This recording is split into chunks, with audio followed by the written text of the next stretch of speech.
السلام علیکم دوستو، امید کرتا ہوں آپ سب خیریت سے ہوں گے، جہاں بھی رہے خوش رہے آباد رہیں۔ آج آپ لوگوں کے ساتھ میں اپنے یو کے کا ایکسپیرینس شیئر کروں گا۔ جو کچھ میں نے سیکھا ہے اور جو کچھ میں نے دیکھا ہے وہ میں بتاؤں گا، اور یہ ویڈیو ان کے لیے ہے جو کہ ریسنٹلی یو کے آئے ہو یا آنے والے ہو۔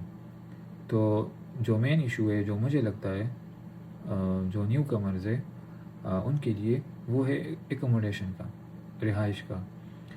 ہم پاکستانی یا جو ایشینز لوگ ہیں، افغانی یا انڈین، بنگالی، تو ہمیں جو چیز سب سے زیادہ تنگ کرتی ہے وہ ہے رہائش، ایکوموڈیشن۔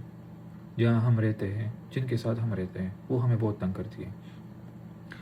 ہوتا کیا ہے، جب ہمارا ویزا آ جائے، جب ہم اپنے ٹکٹس کنفرم کر لیں، تو لوجیکل سی بات ہے، کامن سینس کی بات ہے کہ اس کے بعد ہم کریں گے بھی تو ایکوموڈیشن کی فکر کریں گے۔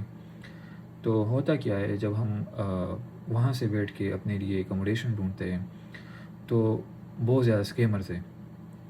وہ کیا کرتے ہیں کہ وہ آپ سے ہاف پیمنٹ لے لیں گے اور پھر آپ کو بولیں گے جب آپ یہاں آ جائے تو ہاف پیمنٹ دے دینا۔ تو اس میں ایک اور اسکیم یہ لوگ یہ کرتے ہیں کہ آپ لوگوں کے ساتھ نا فیک تصویریں شیئر کر لیں گے، جو کہ ریئل میں ہوتا نہیں ہے، اور آپ کو کچھ اور دکھا دیتے ہیں اور یہاں کچھ اور ہوتا ہے۔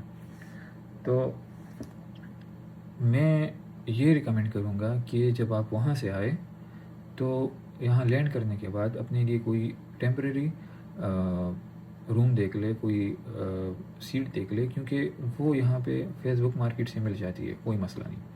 اس میں ہوتا کیا ہے کہ آپ وہاں 1-2 دن 3 دن آرام سے رہ لیں اور نکل جائے اپنے لیے، آپ روم دیکھ لے، اپنے لیے نیا جگہ دیکھ لے آرام سے۔ اس میں آپ کے ساتھ کوئی اسکیم نہیں ہوگا۔ دوسرا، جو آپ جب وزٹ کریں گے، ڈفرینٹ لوگوں سے آپ ملیں گے، آپ کی جو ریفرنس بنے گی، آپ لوگوں کو جانیں گے، پہچانیں گے، تو یہ ایک اچھی چیز ہے۔ اور ابھی آپ سوچ رہے ہوں گے اگر ہم یہاں لینڈ کرنے کے بعد اگر ہم یہ چیز کریں گے تو ہم مطلب ایئرپورٹ سے ہمارا نکلنا، جائیں گے کیسے، کریں گے کیا؟ تو اگر یہ چیز ان کے لیے بہت مسئلے کی بات ہے، جو کہ جن کا یہاں پہ کوئی نہ ہو۔ تو بیسیکلی اس چیز میں میں خود کو خوش قسمت سمجھتا ہوں کہ کچھ روٹس تھے میرے یہاں پہ، تو ان کی وجہ سے مجھے کافی چیزیں آسان ہو گئی میرے لیے، اور میں خوش قسمت ہوں اس معاملے میں۔ تو یہ چیزیں آپ کو مینیج کرنی پڑے گی جب آپ نکلتے اپنے گھر سے، اپنا گھر بار سب کچھ چھوڑتے ہیں، تو یہ چیز بھی آپ کو دیکھنی پڑے گی۔ یہ بھی سب سے بڑی قربانی ہے، اور یہ سب سے بڑا امتحان ہے، آپ کا سب سے پہلا امتحان ہے۔ تو اس میں آپ لوگوں نے پاس ہونا ہے، اور کوشش کریں کہ آپ اپنے کنٹری سے کوئی ایکوموڈیشن بک نہ کریں جب تک آپ کا یہاں کوئی اپنا رشتہ دار نہ ہو، یا جب تک آپ کا یہاں پہ کوئی قریبی دوست نہ ہو۔ جب آپ اس فیز سے نکل جائے اور آپ کو ایکوموڈیشن مل جائے، رہائش، سیٹ کوئی بھی آپ یہاں پہ آپ کو سونے کی جگہ مل جائے، تو پھر آپ کیا کریں گے؟ جس چیز کے لیے ہم آئے ہوتے ہیں، یا تو ہم پڑھائی کے لیے، لیکن پڑھائی کے ساتھ ساتھ ہم نے کامیاب بھی ہونا ہے، ہم نے کچھ کر کے دکھانا ہے، تو جو بہت ضروری ہے، کیونکہ جتنے بھی لوگ ہیں وہ ایک لمیٹڈ اماؤنٹ اپنے ساتھ لاتے ہیں، اور جو کہ سٹارٹ کے 1-2 منتھس ان پہ گزارا کرتے ہیں، لیکن اوبیسلی اس کے بعد جاب کرنی پڑے گی، کچھ کرنا پڑے گا، فیسیں بھی دینی پڑے گی، یہ ساری چیزیں دیکھنی پڑے گی۔ تو اس کے بعد صحیح اسٹرگل وہی سے سٹارٹ ہوتا ہے، جو ریئل اسٹرگل ہے۔ تو جب ہم نکلتے ہیں جاب کے لیے، تو سب سے جو بڑا ایشو ہے وہ ہمارا لینگویج ہے۔ ہمیں لینگویج بیریئر ہوتا ہے ایشینز کو موسٹلی۔ تو کوشش کریں آپ جب بھی اپنے ملک سے آئے تو کوشش کریں کہ آپ اپنے انگلش پہ کام کریں، اور اس سے فائدہ یہ ہوگا کہ اگر آپ کو کوئی اور جاب بھی ملے تو آپ اس میں آپ کو کچھ پلس پوائنٹس ملیں گے، آپ کو کچھ ریلیف ملے گا لینگویج سے، آپ اچھی جاب بھی کر سکتے ہیں۔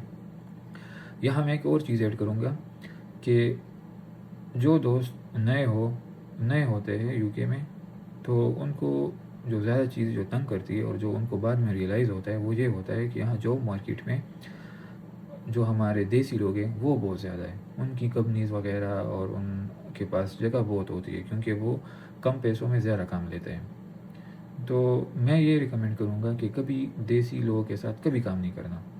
گورو ڈھونڈیں، ان کے پاس جاب کریں، ایکسپیرینس لیں، اچھی جگہ جاب کریں. دوسری بات جو ہے وہ یہ ہے کہ یہاں پہ 2 طرح کی سیناریوز ہے جابس کی. فرسٹ سیناریو یہ ہے کہ اگر آپ صرف NI پہ جاب کریں 20 گھنٹے پر ویک تو ویل اینڈ گڈ، آپ کام کریں. لیکن یہاں پہ ایسا نہیں ہوتا. آپ کو کوئی فل NI پہ کوئی جاب نہیں دیتا اسٹارٹ میں جب آپ اسٹوڈنٹ ہو 20 گھنٹوں کے لیے. کیا ہوتا ہے کہ دیسی لوگ آپ کو کہیں گے کہ آپ میرے ساتھ کیش ان ہینڈ پہ جاب کریں اور آپ کو دیں گے 6 پاؤنڈ 7 پاؤنڈ 5 پاؤنڈ 4 پاؤنڈ بھی دے سکتے پر ہاور کے. اور وہ آپ لوگوں سے ایک دن میں 10 12 گھنٹے کی جاب کرائیں گے. اور جو NI ریٹ ہے وہ تقریباً 13 پاؤنڈ ہے.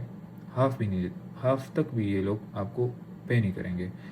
تو میں یہ سجیسٹ کروں گا کہ آپ جب بھی آپ جاب کی کمٹمنٹ کریں تو یہ ہو آپ کو ہونی چاہیے کہ آپ ان سے یہ پوچھیں کہ اگر آپ مجھے NI پہ جتنے ہاورز دیں گے اس کا کیا ریٹ ہوگا، اور جو کہ آپ مجھے کیش ان ہینڈ پہ دیں گے اس کا کیا ریٹ ہوگا. تو اس چیز کو آپ اچھے سے جان لیں. اور اگر آپ کا کوئی سوال ہو یا کوئی چیز آپ نے پوچھنی ہو تو آپ میسج کر سکتے ہیں، آپ کمنٹ کر سکتے ہیں. مجھے اپنی دعاؤں میں یاد رکھے. خوش رہے، آباد رہیں. اللہ حافظ.